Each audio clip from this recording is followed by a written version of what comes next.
Muling binigyan ng pagkakataon ng LTFRB ang mga operator at tsuper na makapagpa-consolidate hanggang November 29. May kasama pa yung ayuda, ha? Pero iba ang hining ng mga tutor sa programa.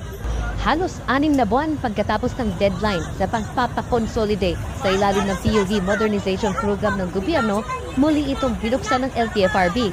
At 30 ng Abril, lumipas ang deadline pero nakiusap kumano ang ilang senador sa LTFRB na pagbigyan ng mga tsuper na hindi nakasama.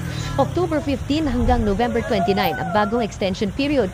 Pero pwede na lang sumali at hindi na magbuo ng bagong cooperatives ang mga mag-a-apply na PUV operators at drivers. Liban na lang daw sa mga ruta na wala pang nakatayong kooperatiba. Para hindi ho mag-trigger ng disruption, you can only join existing routes. So, hindi ka pwedeng bumuo ng isang kooperatiba na magiging kalaban ng existing